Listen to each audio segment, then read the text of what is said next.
안녕하세요. 반갑습니다. 모두의 CS 최미선입니다. 우!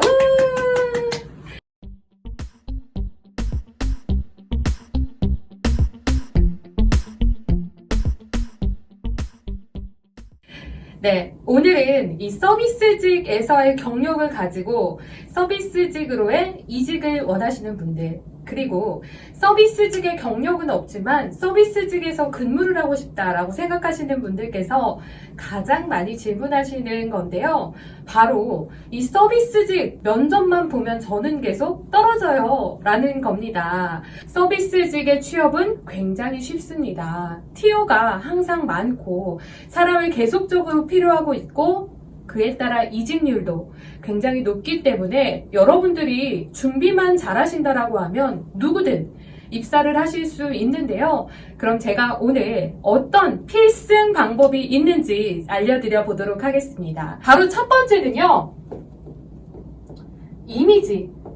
이미지입니다. 겉에서 풍기는 아우라. 무슨 서비스직 하는데 아우라까지 있어야 해?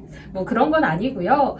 여러분들께서 서비스 매장에 한번 가보셨을 때를 상상해 보세요. 우리 직원들을 실제로 대면했을 때 굉장히 깔끔하고 밝은 이미지를 보실 수 있으셨을 텐데요.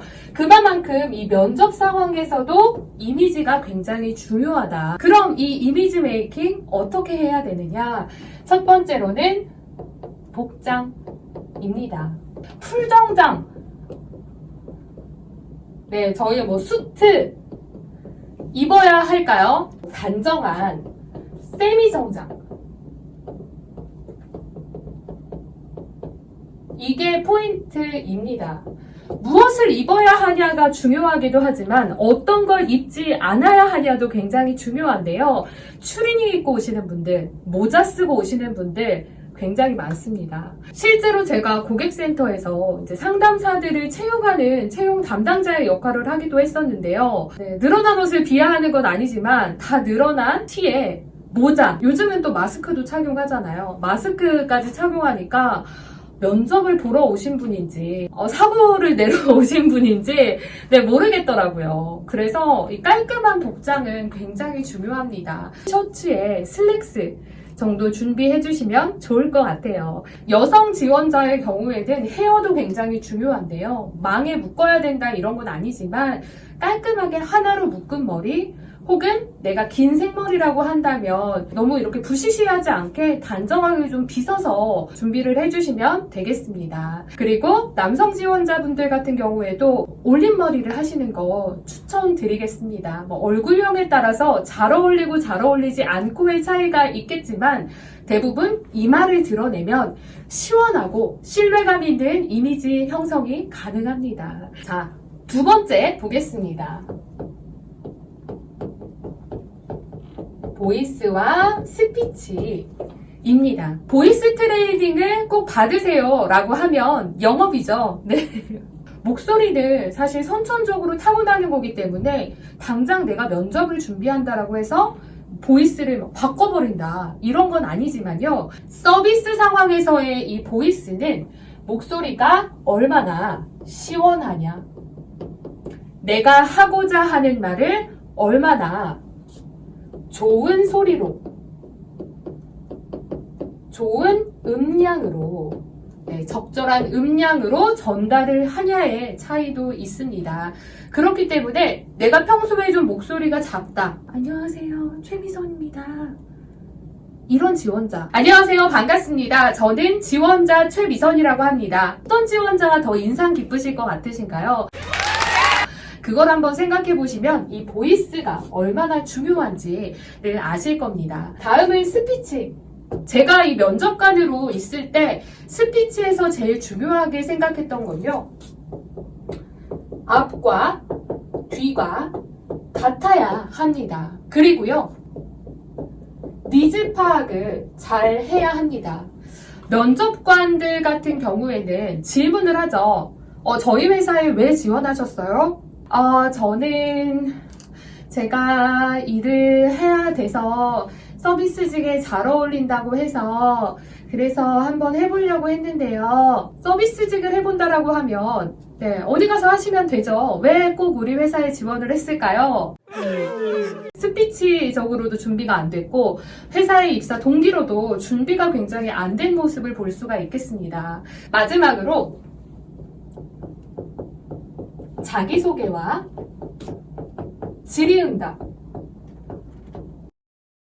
그 면접의 성공 여부가 결정이 될 수 있는데요. 저희는 이 서비스 직군이기 때문에 제가 아까 이직률이 굉장히 높다 라고 말씀을 드렸습니다.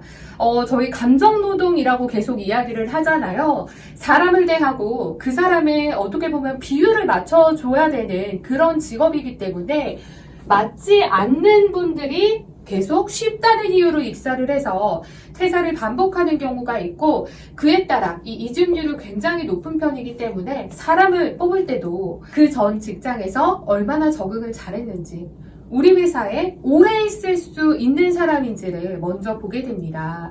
1년 미만의 경력이 있다라고 하신다면 과감하게 삭제를 하고 차라리 무경력자로 가시는 게 좋다라고 말씀을 드리고 싶습니다. 작은 경력들이 만약에 반복적으로 있다라고 한다면 제가 장담 드리건데 저는 이분 절대로 뽑지 않습니다.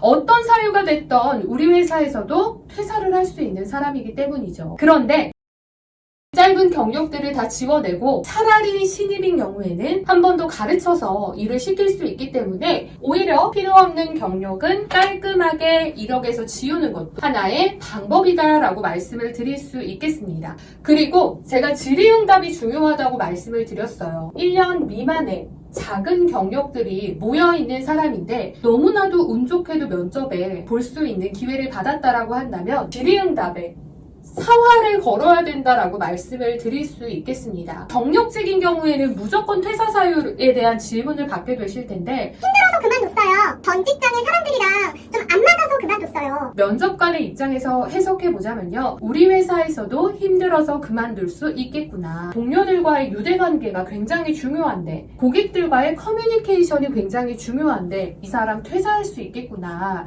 라는 생각을 할 수밖에 없습니다. 제가 컨설팅을 해서 실제로 면접에 합격하신 분이 계셨어요. 고객센터에서 팀장으로 근무를 하셨던 분인데 그 고객센터가 제가 듣기로도 굉장히 업무 난이도가 높았던 그런 곳이었어요. 사람마다 강점이 있고 약점이 있잖아요. 사람을 다루고 대화를 하고 하는 인력 관리에는 팀장으로서 굉장한 역량이 있으셨어요. 그런데 디테일하게 응대호를 분석하고 결과를 도출해내고 하는 것에는 숫자라고 하죠. 그런 곳에는 조금 약하셨던 분인데 너무 좀 벅찬 마음에 퇴사를 하시게 되셨는데 이직을 하려고 계속 지원서를 넣다 보니 입사가 안 되시는 거예요. 그분이 이제 유통을 전문으로 하는 서비스 직군에 계셨고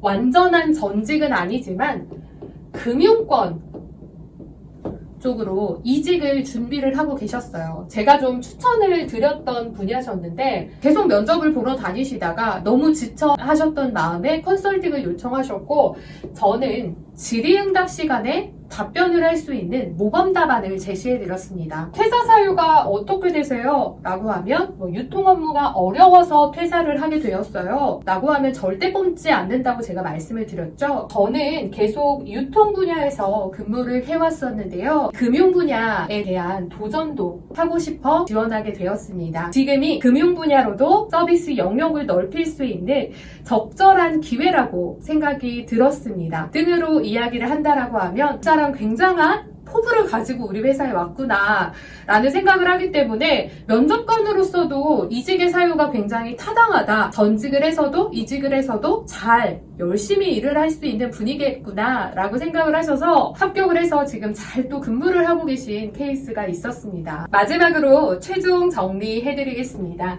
면접 잘 보시는 방법, 이미지 메이킹 중요합니다.